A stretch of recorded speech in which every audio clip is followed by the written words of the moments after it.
I am your host, Miss Marple. Let's begin our journey.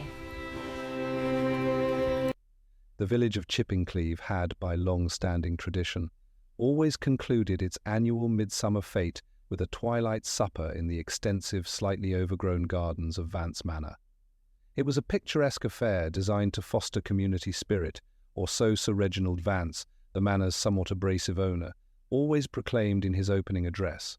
In reality, as Miss Jane Marple often observed with a gentle smile, it was a prime opportunity for the sorting of social precedents and the meticulous cataloguing of who was talking to whom, and perhaps more importantly, who was pointedly not. On this particular evening, the air was heavy with the scent of late-blooming roses and damp earth.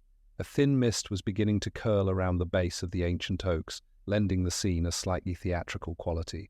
Miss Marple sat slightly apart from the main throng, her hands busy with a piece of lavender wool knitting, her eyes, however, remarkably alert. To the casual observer, she was merely an elderly lady enjoying the warmth of the evening. But Miss Marple was not merely observing, she was registering patterns.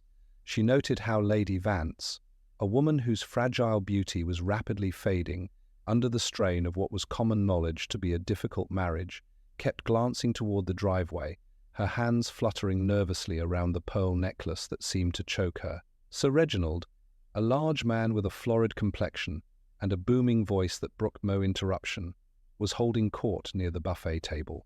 He was currently haranguing Dr. Graves, the overworked village GP, about the state of the NHS, a topic he knew nothing about but enjoyed discussing because it made other people uncomfortable. "It's all a matter of discipline, Graves." "Discipline and good old-fashioned grit," Sir Reginald bellowed, his voice carrying over the polite murmur of the crowd.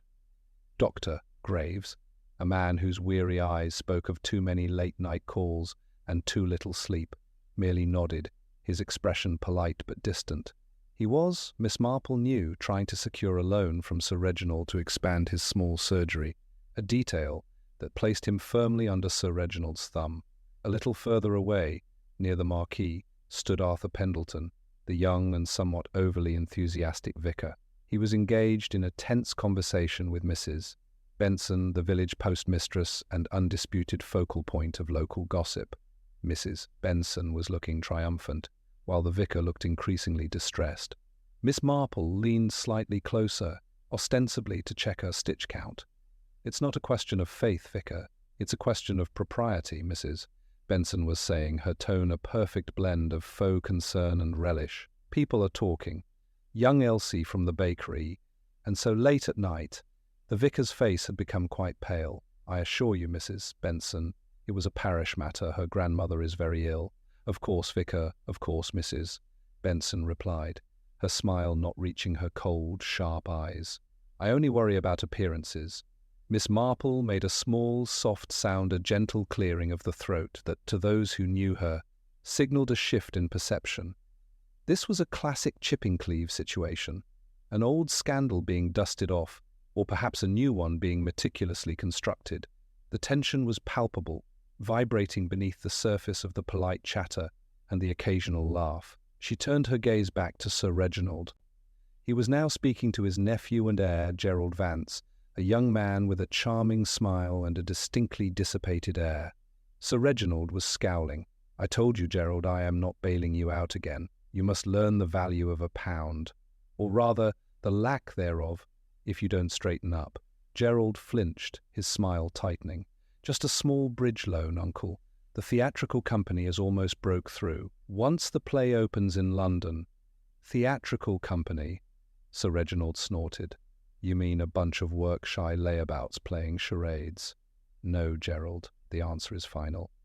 He turned his back on his nephew, who stared after him for a moment, his expression a complicated mix of anger and despair, before turning and disappearing into the crowd toward the terrace bar. Miss Marple sighed softly. The elements were all present: financial strain, marital tension, social pressure, and old animosities. It was like watching a play where the actors knew their lines too well, each playing their part in a tragedy they didn't yet know they were in. The sun had now dipped below the horizon, and the fairy lights strung between the trees began to glow, casting long, dancing shadows across the lawn.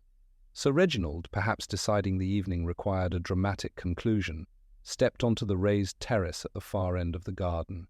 "Ladies and gentlemen," he began, his voice booming out once more, silencing the chatter, "if I could have your attention for a moment." The crowd turned as one, their faces pale ovals in the gathering gloom. Miss Marple stopped knitting.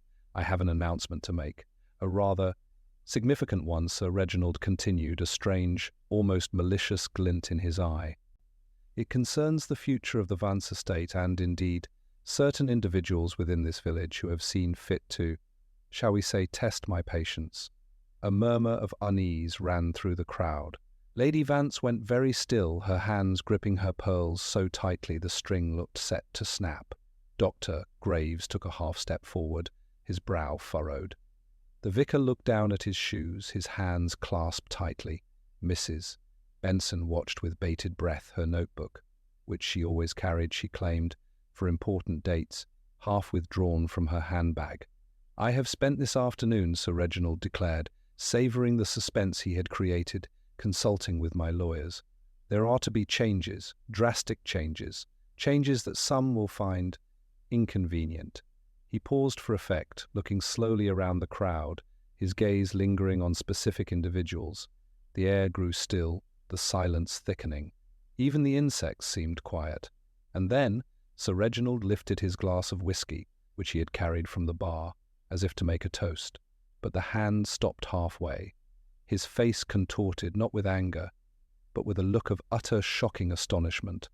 For a moment he simply stood there, frozen, his eyes wide, looking not at the crowd, but over their heads, into the deep shadows of the woods beyond the garden. The glass dropped from his hand, shattering on the stone flagstones of the terrace, the sound sharp as a gunshot in the oppressive silence. He lurched forward, one hand clutching at his throat, the other pointing vaguely toward the woods. "It's," he gasped, his voice reduced to a harsh whisper, "it can't." And then, before anyone could move, Sir Reginald Vance collapsed, crumbling to the stone floor of the terrace and rolling down the few shallow steps onto the lawn. The silence that followed was total, absolute. It was the silence of a village holding its collective breath, a stillness so profound that the soft thud of his body hitting the grass seemed to echo through the entire garden. The night the village turned silent had begun. The frozen tableau shattered into a cacophony of gasps and shrieks. Lady Margaret let out a piercing cry, her hands finally snapping the delicate string of pearls at her neck. The milky beads cascaded down her silk dress and scattered across the damp grass. Curiously, she did not rush forward to her husband's side. Instead, she swayed backward, catching herself heavily on a wrought-iron chair, her face a mask of pale rigidity. Dr. Graves was the first to break the paralysis. He sprinted toward the terrace, his worn medical bag practically materializing in his hand. He dropped to his knees beside the fallen man, his fingers pressing urgently against the thick neck, searching frantically for a pulse that, judging by the grim set of his jaw, was no longer there. Miss Marple did not stand up immediately. In moments of sudden crisis, human instinct draws the eye directly to the tragedy itself. But Miss Marple, guided by decades of quiet observation, knew quite well that the most revealing truths were often found lingering in the periphery. Her pale blue eyes darted with avian sharpness across the shocked faces of the surrounding guests. She carefully noted the vicar, Arthur Pendleton, who had squeezed his eyes tightly shut, his lips moving in silent prayer. Was it a genuine plea for the departed soul, or an expression of terrifying relief? Beside him stood Mrs. Benson, the postmistress, who had remarkably not dropped her notebook. Her pencil was poised, her sharp eyes darting between the lifeless body and the widow's reaction. There was absolutely no horror in Mrs. Benson's expression, only the calculating gleam of a merchant surveying valuable new goods. And then there was Gerald. The young nephew remained standing near the shadow of the marquee, a half-empty glass of champagne still clutched in his hand. He stared intensely at his uncle's motionless body, but the emotion painting his handsome face was certainly not grief. It was rigid astonishment, which was quickly masked by an exaggerated look of panic as he finally lurched forward. "Stand back, please. Give him some air, Doctor," Graves commanded, his voice cracking slightly under the strain.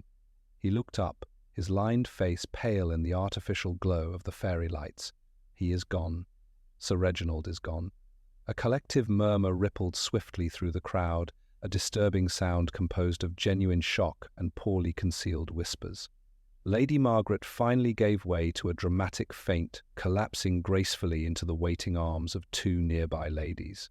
"A massive heart attack?" Gerald asked, hovering over the doctor, his voice tight. He always pushed himself far too hard, all that endless shouting. "Doctor," Graves stood up slowly, dusting the damp earth from his trousers. He looked down at the shattered remains of the whiskey glass, then back to the deceased's contorted face.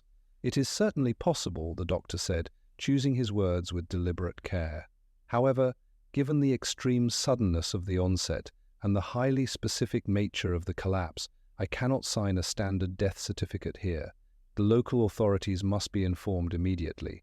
The heavy declaration hung in the damp evening air, instantly chilling the remaining warmth of the summer fete. It transformed a tragic medical event into something deeply sinister. Miss Marple finally rose from her wooden chair, rolling up her knitting and placing it into her capacious bag. She stepped carefully around a single stray pearl gleaming softly in the grass. She vividly remembered the distinct look on Sir Reginald's florid face just before he fell. He had not looked like a man suddenly gripped by agonizing internal pain. He had looked outward, toward the dark line of the woods, his expression one of utter, horrifying recognition. He had seen something Asumeran that completely defied his understanding. As Miss Marple observed the nervous, shifting crowd, she knew the truth was about to violently unravel. The arrival of Inspector Thompson and his weary sergeant did little to soothe the frayed nerves of the remaining guests at the manor. The local constabulary, accustomed to nothing more taxing than the occasional poached pheasant or a minor dispute over boundary fences, moved with a heavy-footed urgency that felt entirely out of place among the trampled rosebeds and overturned teacups. They swiftly cordoned off the terrace, stringing a stark white line across the ancient stone steps where the body had fallen, their flashlights cutting harsh swaths through the gentle summer twilight. Miss Marple had quietly retreated to the periphery of the lawn, finding a secluded spot upon a stone bench beneath a weeping willow.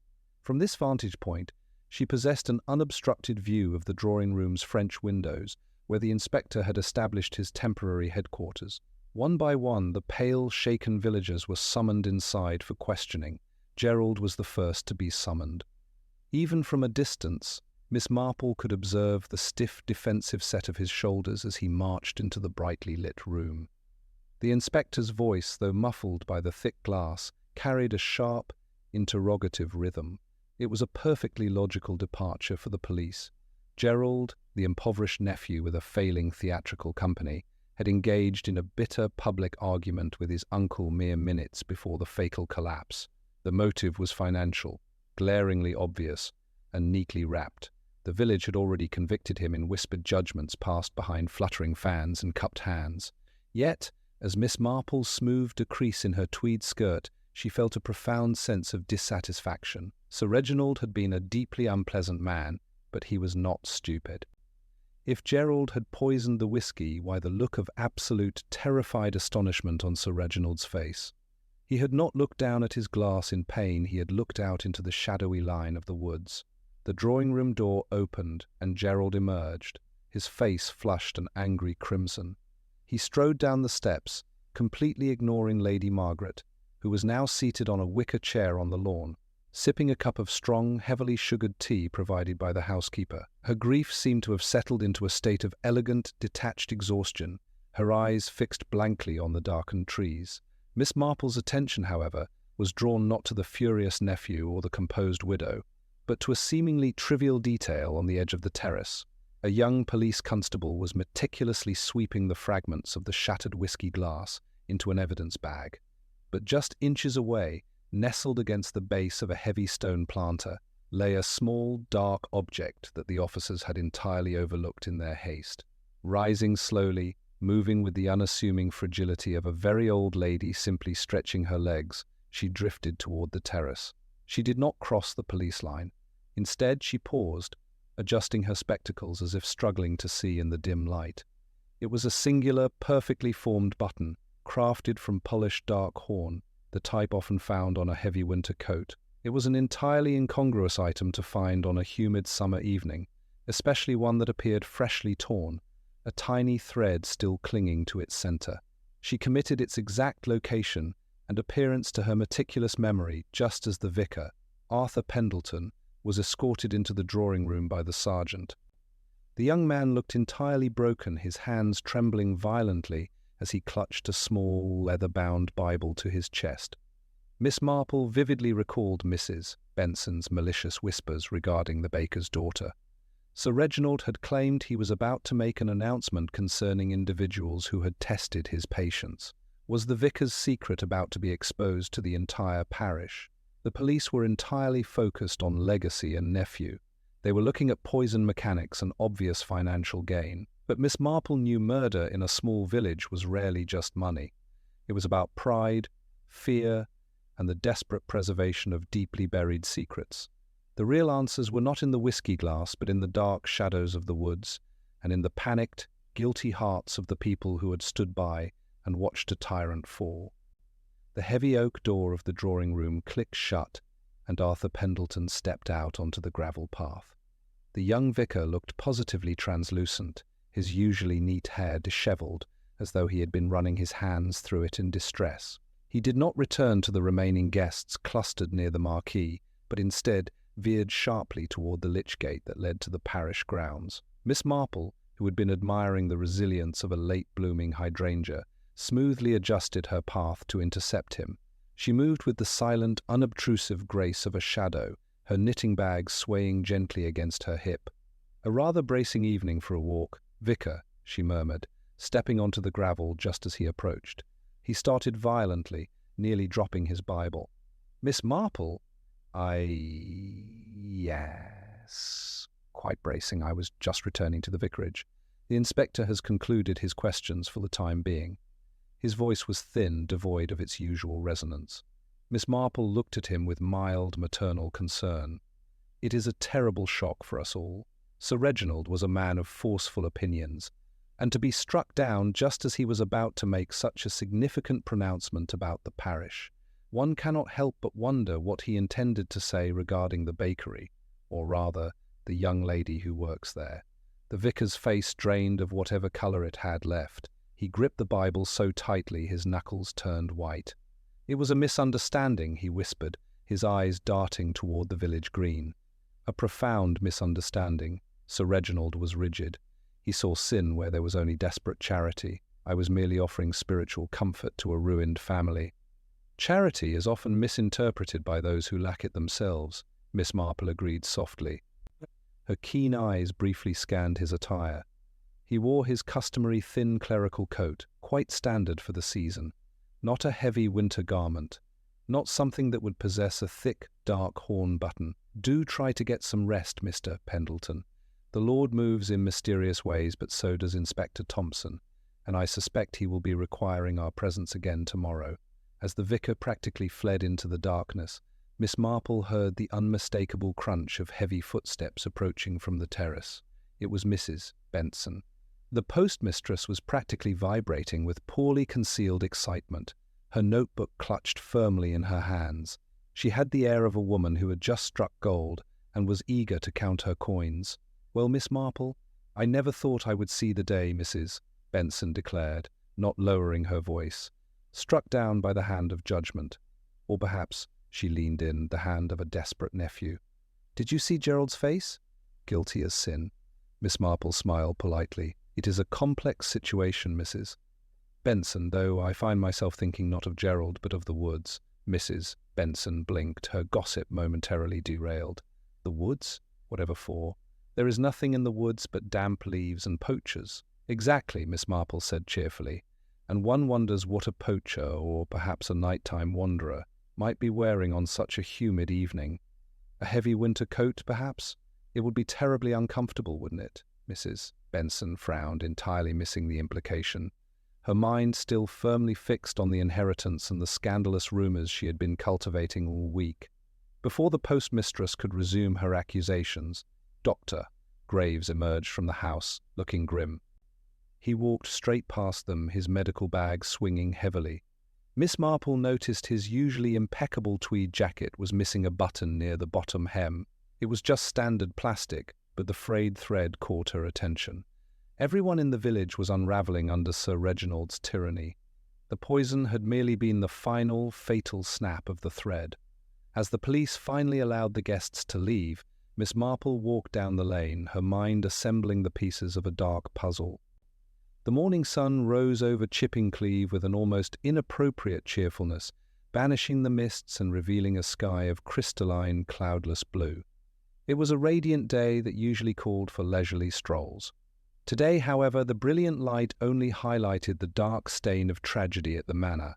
The village was vibrating with nervous energy. The baker's shop and greengrocer were doing a roaring trade, primarily because the need to exchange breathless theories about Sir Reginald's sudden demise had entirely overridden the daily routine. Miss Marple, possessing a constitution that required no such frantic speculation, was out early in her garden. Armed with sharp secateurs, she systematically deadheaded the faded blossoms of her dahlias. The rhythmic snip-snip of the shears provided a soothing counterpoint to her racing thoughts. The police, she knew from a brief conversation over the garden wall, were completely focused on young Gerald and the inheritance. Inspector Thompson had already sent a constable to secure the financial records. It was neat, logical, and, in Miss Marple's estimation, entirely wrong. She placed discarded flowers in a woven basket and smoothed her apron. The memory of Sir Reginald's face before he collapsed remained a vivid photograph in her mind. He had not been looking at his nephew, nor his wife. He had been staring directly into the shadowed edge of the woods bordering the estate. And there was the matter of that incongruous dark horn button near the stone planter. Deciding her dahlias could survive a brief period of neglect, Miss Marple changed into sensible walking shoes and set out down the lane. She did not take the main road toward the imposing iron gates. Instead, she chose the winding public footpath skirting the rear of the estate, a narrow dirt trail choked with hawthorn that brushed against the thick woods where the deceased's gaze had been terribly fixed. The air was perfectly still. The only sound was the crunch of her shoes on the dry dirt. As she approached the section of the woods opposite the terrace, Miss Marple slowed her pace, her pale eyes scanning the dense undergrowth. She looked for a break in the foliage, a crushed fern, or a snapped twig indicating a hurried passage. It took nearly 20 minutes of methodical searching before she found it. Deep within a patch of vicious brambles, offering a perfect view of the terrace, the ground had been heavily trampled. The thick moss was scuffed, and several fern fronds were snapped and bruised. Someone had stood here for quite some time, watching the feast unfold. Stepping carefully to avoid tearing her tweed skirt, Miss Marple examined the disturbed earth. Pressed deeply into a patch of soft loam was a distinct footprint. It was not the hobnailed boot of a poacher, nor the elegant shoe of a gentleman. It was a sturdy, practical walking shoe, relatively small in size. But what truly captured her attention was what caught on a sharp thorn bush nearby. It was a tiny, jagged scrap of dark, heavy wool. The material was thick and meant for winter wear, a perfect match for the horn button she had observed earlier. Miss Marple extracted small tweezers from her handbag, plucked a woolen fragment from the thorn, and dropped it into a clean handkerchief. The person hiding in the woods was someone who knew the grounds intimately, and more importantly, it was someone Sir Reginald had recognized with absolute, paralyzing terror. The bell above the door of Mr. Higgins' shoe repair and leather goods shop jingled cheerfully, a sound entirely at odds with the grim mood pervading Chipping-Cleeve. The shop smelled wonderfully of polish, wax, and old leather. Mr. Higgins, a man whose spectacles were perpetually perched at the very tip of his nose, looked up from a battered riding boot. "Good morning, Miss Marple," he greeted, setting the boot aside. "Terrible business at Manor. Just terrible. The whole village is talking of nothing else." "Good morning, Mr. Higgins," Miss Marple replied, stepping up to the wooden counter. "Yes, a profound tragedy, so sudden. It reminds us all how fragile life truly is. I was wondering if I might trouble you. The heel on my everyday walking shoe has developed the most irritating squeak." She produced a sensible, albeit slightly worn, brogue from her canvas shopping bag. "Mr. Higgins took it with the reverence of a master craftsman, turning it over in his calloused hands. "Ah, yes, a loose shank, I suspect. Easily remedied, Miss Marple. I can have it ready by Tuesday. That would be wonderful." She smiled warmly. "You always do such marvelous work. It is so difficult to find reliable footwear these days. Why, just yesterday I was admiring the footprint of a very sturdy, practical shoe on the path near the woods. A small size, but deeply treaded. It made me realize how flimsy my own shoes have become." Mr. Higgins chuckled, tapping the sole of her brogue. "Practicality is a dying art, Miss Marple. Most folks want fashion over function. Though, now that you mention it, there are a few who still appreciate a proper walking shoe. Mrs. Higgins, for instance, and, of course, Dr. Graves' sister, Miss Eleanor. She brought a pair of heavy walking boots just last week for resolution. Proper mountain boots they were, small size but built like tanks." Miss Marple's eyes sparkled with mild, polite interest. Eleanor Graves, the doctor's sister who kept house for him and was rarely seen at social gatherings. She was a quiet, unassuming woman who preferred solitary walks on the moors. "Miss Eleanor is certainly dedicated to her walks," Miss Marple observed gently, "whatever the weather. Which reminds me, Mr. Higgins, I also need to visit the haberdashery. The evening air has turned quite chilly, hasn't it? I noticed someone dropped a very distinct dark horn button near the Manor Terrace last night. It looked exactly like the ones on those heavy winter coats from the city." Mr. Higgins adjusted his spectacles, his brow furrowing slightly. "A dark horn button? That is unusual for July. Most folks have their winter woolens packed away in mothballs. Though, speaking of winter coats," he leaned in closer, his voice dropping to a conspiratorial whisper. "Young Gerald was in here a fortnight ago wanting to pawn a rather expensive heavy wool overcoat. Said he needed the cash for his theatrical nonsense in London. I told him I deal in leather, not wool. He was furious." Miss Marple tilted her head, absorbing the information. Gerald had a heavy coat he was desperate to sell. Eleanor Graves possessed sturdy, small-sized walking boots. The puzzle was becoming delightfully complex. "How very interesting," Miss Marple murmured, retrieving her canvas bag.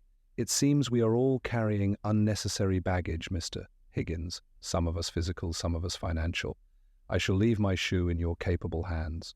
Leaving the shop, Miss Marple did not immediately return home. Instead, she turned her steps toward the village green where the doctor's surgery stood beside a neat, unremarkable brick house.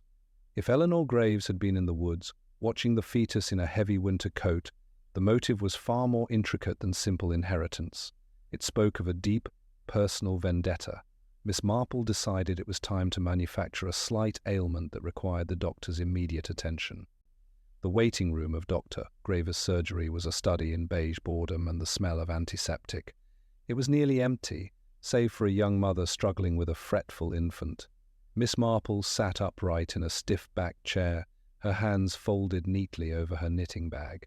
She had no real ailment, of course, but a slight, persistent twitch in her left knee, entirely fabricated for the occasion, was a perfectly respectable reason for an elderly lady to seek a consultation on a Saturday morning. The door to the private residence adjoining the surgery opened, and Eleanor Graves stepped into the room. She was a woman of perhaps 50, with sharp, bird-like features, and a manner so self-effacing she seemed almost invisible. She was carrying a tray of used teacups. Today she wore a simple cotton house dress, but Miss Marple's keen eyes went immediately to her feet. She was wearing sturdy, thick-soled walking shoes, well-polished but clearly broken in by many miles of travel. "Miss Marple? The doctor will see you now," Eleanor said, her voice a low, monotonous hum that lacked any emotional inflection. As Miss Marple rose, she noticed Eleanor's hands. They were trembling slightly, the teacups rattling against the porcelain saucers. Inside the consulting room, Dr. Graves looked like he hadn't slept since the tragedy. His eyes were bloodshot, and his desk was a chaotic sprawl of medical journals and half-finished reports. He looked up with a weary smile as Miss Marple entered. "Good morning, Jane. I hope it's nothing serious. The village has had quite enough drama for 1 week. Just a small stiffness in the joints, Doctor. A symptom of the years, I suppose," Miss Marple replied, settling into the chair opposite him. "Though I imagine your burden is much heavier." Sir Reginald's passing must have been quite a shock, especially given your professional relationship. Dr. Graves sighed, rubbing his temples. It was more than a shock. It was a catastrophe. Sir Reginald was a demanding patient and an even more demanding benefactor. His death leaves several local projects, including my surgery expansion, in a state of utter limbo. How very distressing, Miss Marple murmured. I noticed your sister, Eleanor, looked a bit peaked this morning. I suppose the feet were quite exhausting for her as well. The doctor's hand paused in the act of reaching for his stethoscope. Eleanor? She wasn't at the feast. She hasn't attended a public gathering in years. She prefers her books and her solitary walks. She was here, at home, the entire evening. Miss Marple allowed a look of gentle confusion to cross her face. Oh dear, I must be mistaken.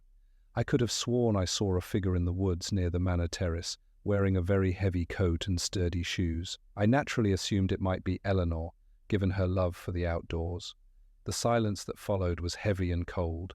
Dr. Graves' expression shifted from weariness to a sharp, guarded alertness. The woods? At that hour? That seems highly unlikely, Jane. Perhaps it was one of the village youths, or a poacher. Perhaps, Miss Marple conceded, her voice light. But it was a very distinctive coat, dark wool with horn buttons. The kind seen in the city. It seemed so out of place for a summer fete. And, of course, there was the button I found. Such a curious little thing to lose in the brambles. Dr. Graves stood up abruptly, his chair scraping loudly against the floorboards. I think you've been letting your imagination run away with you, Jane. This whole business has everyone seeing ghosts. Now, let's have a look at that knee, shall we? He went through the motions of the examination, but his touch was clinical and hurried. Miss Marple knew she had touched a nerve knot in the doctor's knee, but in his conscience. As she left the surgery, she passed Eleanor in the hallway.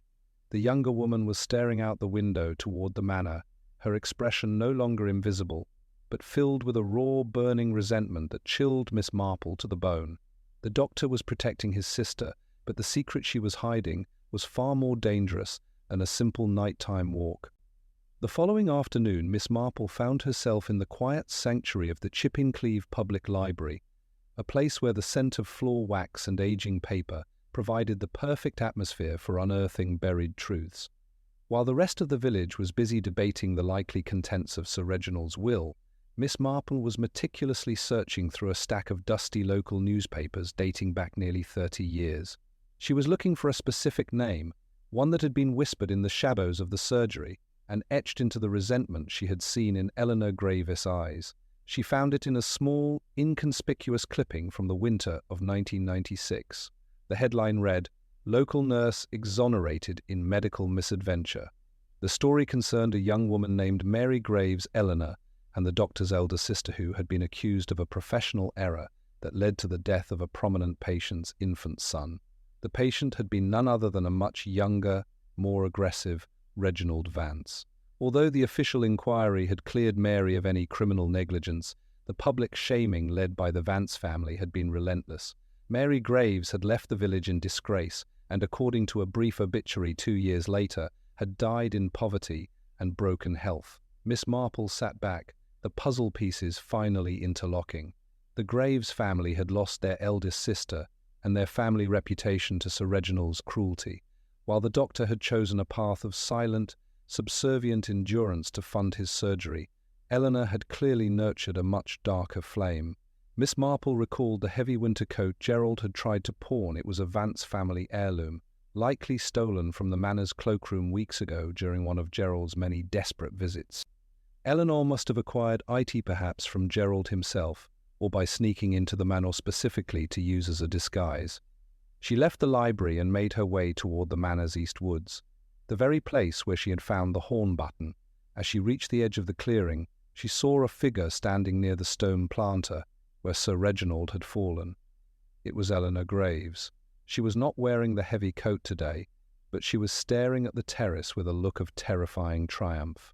It is a heavy burden to carry a secret for 30 years. Eleanor, Miss Marple said softly, stepping into the light.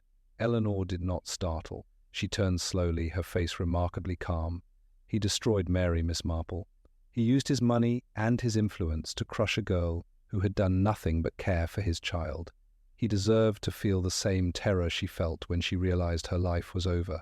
And so you stood in the woods, wearing the coat of his own family, knowing his superstitious nature, Miss Marple observed. You knew that if he saw a figure dressed like the person he had wronged so many years ago, his heart already weakened by years of rage would not sustain the shock. You didn't need poison, did you? You used his own guilt as the weapon. Eleanor's lips curled into a thin, bitter smile. He thought he saw a ghost, Miss Marple. He thought Mary had finally come back for him. The look on his face was worth every year of waiting. And the police? They are seeking arsenic and bank records. They will never find a weapon because the weapon was his own black soul. Miss Marple looked at the fragile woman before her, realizing the depth of the tragedy. Eleanor had indeed committed a murder, but it was a psychological one, executed with a surgical precision that her brother would have envied. However, Miss Marple also knew that Eleanor had made one critical mistake. She had underestimated the power of a single misplaced horn button. The following morning, Miss Marple requested a private audience in the drawing room of Vance Manor, inviting Inspector Thompson, Dr. Graves, Eleanor, and young Gerald.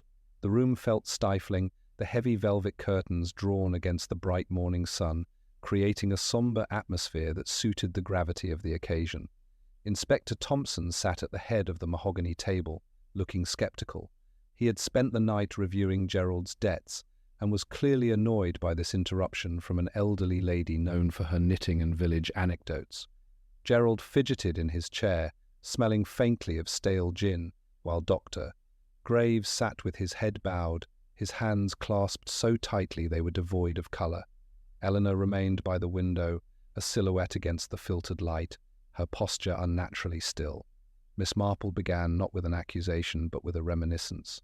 She spoke softly of the village's history, of the way secrets in Chipping tended to settle like dust in an Attican scene but never truly gone.